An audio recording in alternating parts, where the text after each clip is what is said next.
ఎన్ని సంవత్సరాలైనా కూడా మొక్కలు హెల్దీగా, బుషీగా, గుత్తులుగా పువ్వులు రావడానికి మన ఆర్గానిక్ ఫర్టిలైజర్స్ అనేవి చాలా చాలా ఇంపార్టెంట్. ఈ ఆర్గానిక్ ఫర్టిలైజర్స్‌లో భాగంగా మనం ఈరోజు రిచ్ కాల్షియం కార్బోనేట్ ఎక్కువగా ఉండే ఫర్టిలైజర్‌ని మన మొక్కలకి ఇవ్వడం జరుగుతుంది. మన మొక్కలలో ఏవైతే కాల్షియంకి సంబంధించి కొన్ని లోపాలు ఉంటాయో, ప్లస్ పెస్ట్ అనేది అటాక్ అవ్వడం సాయిల్ భాగంలో, పూర్తిగా పెస్ట్ కంట్రోల్ కాకపోవడం, కొన్ని అన్‌వాంటెడ్ పెస్ట్ అనేది రావడం, వాటిని తొలగించే విధానం మనకి తెలియకపోవడం అనేది జరుగుతూ ఉండిద్ది. అలాంటప్పుడు వాటిని తొలగించే విధంగా పెస్టిసైడ్ ప్లస్ మన మొక్క ఎదుగుదలకి కావాల్సిన అన్ని రకాల ఫర్టిలైజర్స్ని ఒక్క ఫర్టిలైజర్స్తో మనం ఫుల్ఫిల్ చేయొచ్చు. నమస్తే friends, welcome to Nazara blogs. నేను మీ నజారా. ఇలా మీరు స్టార్టింగ్ నుంచి ఏమైతే పూల మొక్కలకి ఉన్న పువ్వుల్ని చూస్తున్నారో అవి అంతా హెల్దీగా మంచి రంగులో రావడానికి రెగ్యులర్ కేర్ ప్లస్ మనం ఇచ్చే all type of organic fertilizers, mostly NPK fertilizers. మన మొక్కలలో ఈరోజు కాల్షియం గురించి, మన మొక్కలకి ఆ కాల్షియంకి సంబంధించి ఫర్టిలైజర్ గురించి మాట్లాడుకుందాము. సో ఫర్టిలైజర్ని చూసే ముందు వీడియోని పూర్తిగా చూడండి, ఎక్కడా కూడా స్కిప్ చేయొద్దు. అదేవిధంగా వీడియోని చూసినప్పుడు ఒక చిన్న లైక్ ఇవ్వండి. కొత్తగా ఛానల్ని విజిట్ చేసి మన వీడియోస్ని చూస్తున్నట్లయితే ప్లీజ్ సబ్స్క్రైబ్ చేయండి. మనం ఫర్టిలైజర్ గురించి మాట్లాడుకుందాము. ఫర్టిలైజర్ ఎలా ప్రిపేర్ చేయాలి మొత్తం చూసి వాటిలో ఉన్న గుణాలను మనం ముందుగా తెలుసుకుందాము. ముఖ్యంగా ఈరోజు ఫర్టిలైజర్ వచ్చేసి ఎగ్ షెల్స్తో ప్రిఫర్ చేస్తున్నాను.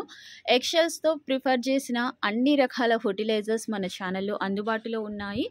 ఇంకా న్యూగా ఎవరైతే విజిట్ చేస్తున్నారో వాళ్ళకి కూడా, ప్లస్ మన మొక్కలకి రెగ్యులర్గా ఇచ్చే వాటిలో ఈ ఫర్టిలైజర్ని ఎలా ఇన్వాల్వ్ చేసుకోవాలి అనేది కూడా షేర్ చేయడం జరుగుతుంది. ముందుగా మనకి ఎగ్ షెల్స్లో అంటే గుడ్డు పెంకుల్లో high calcium carbonate plus other minerals ఉంటాయి. అవి ఎలా వర్క్ అవుతాయి అంటే మన ప్లాంట్ గ్రోతింగ్కి ఎంతో మంచిగా హెల్ప్ఫుల్ అవుతుంది. ఇందులో ఇంకా పొటాషియం, ఓన్లీ మనకి ఎగ్ షెల్స్లో కాల్షియం ఒక్కటే ఉండిద్దనేసి అనుకుంటూ ఉంటారు. బట్ ఇందులో వచ్చేసి పొటాషియం, ఫాస్ఫరస్ అండ్ మెగ్నీషియం అనేవి యాడ్ అవ్వడం జరుగుతాయి. వీటి వల్ల మన మొక్కకి కావాల్సిన గ్రీనరీ ప్లస్ మొక్క హెల్దీగా ఎదగడానికి, అంటే ఎటువంటి సైడ్ ఎఫెక్ట్స్ లేకుండా, డిసీజెస్ లేకుండా మొక్క హెల్దీగా ఎదగడానికి, మొగ్గలు హెల్దీగా ఉండడానికి ఈ పొటాషియం, ఫాస్ఫరస్, మెగ్నీషియం అనేవి వర్క్ అవ్వడం జరిగింది. అండ్ మోస్ట్లీ దీన్ని ఎఫెక్టివ్ అండ్ ఇన్ఎక్స్పెన్సివ్ ఫర్టిలైజర్గా మనం చెప్పుకోవచ్చు. అంటే ఇన్ఎక్స్పెన్సివ్ అంటే మనం ఎలాగో ఎగ్స్ని తీసేసుకొని వస్తూ ఉంటాము.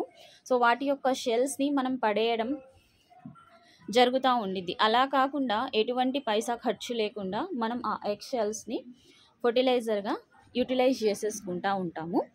సో ఆ విధంగా మన మొక్కకి కావలసిన సాయిల్ భాగం ఉండేది కదా, సో సాయిల్ భాగానికి కావలసిన న్యూట్రిషన్ వాల్యూస్ని అందించడం జరిగింది.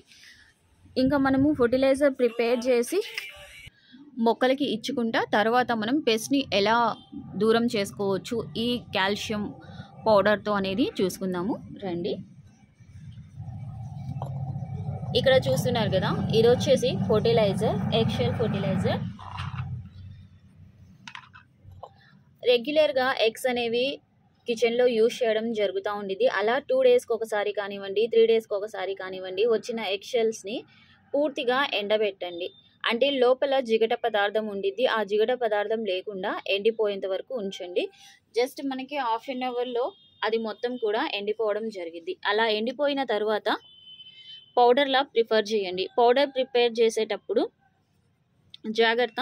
సో మనం ఇలా మిక్సీ పట్టుతున్నప్పుడు మనం మూత తీసేసరికి ఏమైనా ఎగిరి మన ఐస్ మీద, మన ఫేస్ మీద, మన నోస్లో వెళ్ళడం జరిగిద్ది. అది కొంచెం ప్రాబ్లం అవుతుంది. ఇలా ప్రిపేర్ చేసేటప్పుడు జాగ్రత్తగా పౌడర్ని ప్రిపేర్ చేయండి, సరేనా? ఇలా ప్రిపేర్ చేసేసాను. ఎన్ని ఎగ్ షెల్స్ ఉంటే అన్ని ఎగ్ షెల్స్ తీసేసుకొని, పర్టికులర్గా 5 తీసుకోవాలి 10 తీసుకోవాలి అని రూల్ ఏమీ లేదు. మన మొక్కలకి మనం ఎన్ని మొక్కలకి ఇస్తున్నాము దానిని బట్టి ఈ ఎగ్ షెల్ పౌడర్ అనేది ప్రిపేర్ చేయండి, సరేనా? సో ప్రస్తుతానికి నేను ఒక 15 ఎగ్ షెల్స్ని తీసేసుకున్నాను. అవి మనకి రెగ్యులర్‌గా అవైలబుల్‌గా లేకపోయినా, మనకి ఎక్కడ దొరుకుతాయి అనేది కూడా ఒకటి గుర్తుంచుకోవాలి. సో, అది ఎక్కడ దొరుకుతాయి అంటే, మనకి ఇళ్ళ దగ్గర దోసలు అవి వేస్తా ఉంటారు గదా! సో, వాళ్ళ దగ్గర అడగండి. వాళ్ళ దగ్గర ఎక్కువ ఎన్‌పీకే ఉన్న ఫెర్టిలైజర్స్ ఎక్కువగా ఉంటాయి. లైక్ వాళ్ళు దోసలు వేసేటప్పుడు బియ్యం కడగడం అలాంటి వాటర్‌ని గూడా తీసేసుకోవచ్చు. వాళ్ళ దగ్గర ఎగ్స్ షెల్స్ అనేవి ఎక్కువగా అవైలబుల్‌గా ఉంటాయి. వెళ్లి అడగండి మొహమాటం లేకుండా. వాళ్ళు ఇచ్చేస్తారు. సరేనా? అంటే మనకు తెలిసిన వాళ్ళే ఉంటారు గదా! మన ఇళ్ళ పక్కల దోసలు వాళ్ళు వేసేవాళ్ళు. సో, అలాగా ఈరోజు నేను గూడా అలానే తీసేసుకున్నాను. అలా ఎండబెట్టేసి, క్లీన్ చేసి ఎండబెట్టాను. అంటే ఏదైనా మట్టి అలాంటివేమి లేకుండా క్లీన్ చేసేసి, ఎండబెట్టేసి పౌడర్ చేసేసాను. ఇలా ప్రిపేర్ చేసిన పౌడర్‌ని జస్ట్ 1 టేబుల్ స్పూన్ ఇంతే చాలు. ఈ పౌడర్‌ని సాయిల్ భాగంలో చుట్టూతా వేసేసుకోండి.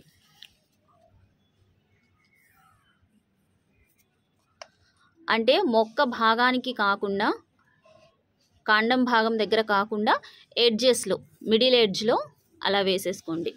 అలా ప్రతి మొక్కకి కూడా వేసేయడం వల్ల సాయిల్ భాగానికి కావాల్సిన, ఇందులో ఎసిడిటీ లెవెల్స్ కూడా ఉంటాయి, పీహెచ్ లెవెల్స్. కాకపోతే లో లెవెల్స్ అనేవి ఉండడం జరిగింది.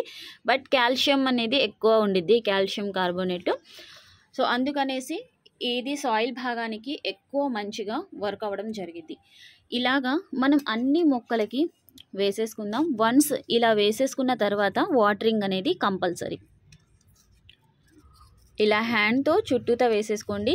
దీన్ని సాయిల్ని ఓపెన్ చేసేసి లోపల వేసి సాయిల్ని క్లోజ్ చేసేసుకోవాలి అని ఏం లేదు. అంటే అంత ఎక్కువ పని చేయలేని వాళ్ళు ఇలా చేసేసుకోవచ్చు డైరెక్ట్గా. ప్లస్ నేను అన్ని మొక్కలకి ఇస్తా పెస్టిసైడ్ గురించి చెప్తాను. మన మొక్కల భాగంలో సాయిల్లో ఏమవుతుంది అంటే కొన్ని నత్తలు అవి అటాక్ అవుతూ ఉంటాయి.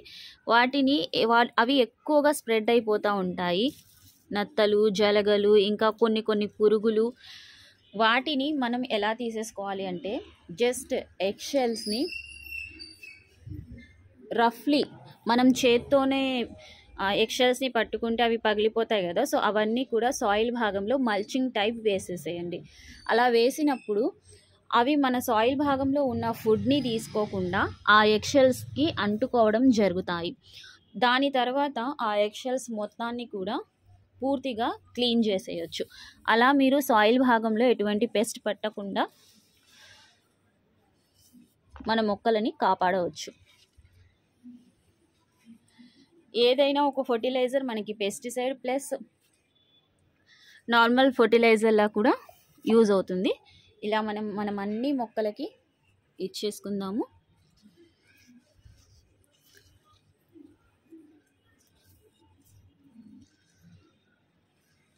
సో ఇలా అన్ని మొక్కలకి ఇచ్చేసి మీతో కలుస్తాను.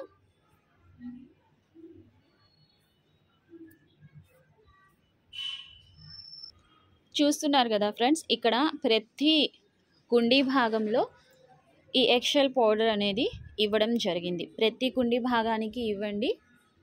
చూసారా?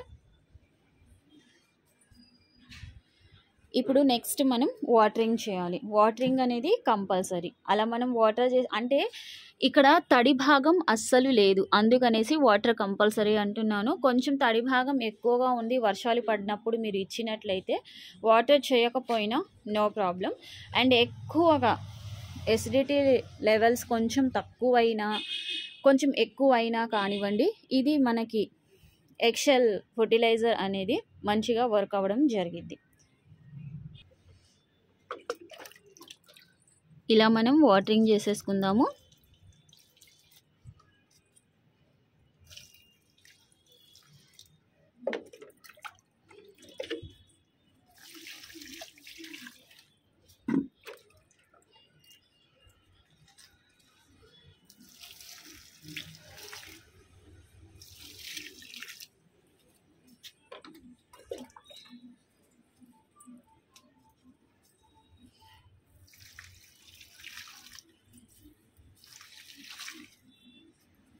నేను అన్ని మొక్కలకి వాటరింగ్ చేసేస్తాను. మన మొక్కలన్నిటికీ కూడా రిచ్ కాల్షియం కార్బోనేట్ ఫర్టిలైజర్ అనేది అందించడం జరిగింది. ఇలా వారానికి ఒక్కసారి కానివ్వండి, 2 వారాలకు ఒకసారి కానివ్వండి, మీరు హెవీ ఫర్టిలైజర్స్ ఇస్తూ ఉన్నట్లయితే 2 వారాలకు ఒకసారి ఈ ఫర్టిలైజర్ని ఇవ్వండి. ఈ ఫర్టిలైజర్ వల్ల మొక్క ఫాస్ట్గా గ్రోత్ అవ్వడం జరిగిద్ది, పువ్వులు అందంగా పెద్ద సైజులో రావడం జరుగుతాయి. అండ్ ఫైనల్గా మన చిన్ని నందనం వనంలో ఉన్న అన్ని ఫ్లవర్స్ని చూసేసుకుందాము. ముఖ్యంగా ఫ్లవర్స్ చూస్తున్నప్పుడు మీరు ఎలా ఉన్నాయి అనేది కామెంట్ చేయండి. అండ్ పర్టిక్యులర్ చాలా ఇంపార్టెంట్ స్టేజ్ ఇది ఫ్లవర్స్ని చూపించేది. ఎందుకంటే మనం ఏమైతే ఫర్టిలైజర్స్ని ఇస్తున్నామో ఆ ఫర్టిలైజర్స్ వల్ల రిజల్ట్ అనేది 100% ఉంది అనేది మీకు లైవ్లో చూపించాలి, వీడియోలో, ప్రతి వీడియోలో, సరేనా? సో అందుకోసమే నేను పార్ట్స్ వైజ్ నేను మీకు ఇంత లెంతీగా వీడియో అనేది ఉండడం జరిగింది. ఏదైనా మనం ఒక ఫర్టిలైజర్ ఇస్తున్నప్పుడు ఆ ఫర్టిలైజర్ని మన మొక్క ఎలా యూటిలైజ్ చేసుకొని ఎంత అందంగా గ్రోత్ అవుతుంది అనేది చాలా ఇంపార్టెంట్, సరేనా? సో ఇంకా ఫ్లవర్స్ని చూడండి, ఎలా అనిపించాయో కామెంట్ చేయండి. అదేవిధంగా ఈ ఫర్టిలైజర్ని తప్పకుండా మీ మొక్కలన్నిటికీ ఇవ్వండి. అన్ని రకాల మొక్కలకి ఇవ్వచ్చు. సాయిల్ భాగంలో ఎటువంటి పెస్ట్ లేకుండా హెల్దీగా ఉండడానికి ఈ ఫర్టిలైజర్ ప్లస్ ఫాస్ట్గా గ్రోత్ అవ్వడానికి మంచిగా వర్క్ అవుతుంది, సరేనా? సో ఇంకా మనకి ఇక్కడ చూసారనుకోండి, అందంగా గుత్తులు గుత్తులుగా ఫ్లవర్స్ పెద్ద సైజులో పక్కనే చూడండి. సో మనకి ట్విన్స్ లాగా ఎంత అందంగా ఉన్నాయో, అదే చెట్టుకి మనకి ప్లస్ ఇక్కడ వచ్చేసి ఇంకో ఫ్లేవర్, ఇంకా మనకి వైట్ అండ్ పింక్ ఫ్లవర్స్ చూసారు కదా, సరేనా? సో వీడియో ఎలా అనిపించిందో కామెంట్ సెక్షన్లో నాతో షేర్ చేయండి. ఇంకా మీకు గార్డెనింగ్కి సంబంధించి ఏమైనా డౌట్స్ ఉన్నా కామెంట్ సెక్షన్లో నాతో షేర్ చేయండి. ఛానల్ని కొత్తగా విజిట్ చేసినట్లయితే సబ్స్క్రైబ్ చేసి బెల్ ఐకాన్ని యాక్టివేట్ చేయండి. వీడియోని లైక్ చేయండి, సపోర్ట్ చేయండి అబ్బా, సరేనా? ప్లీజ్ సపోర్ట్ చేయండి. మళ్ళీ కలుద్దాం.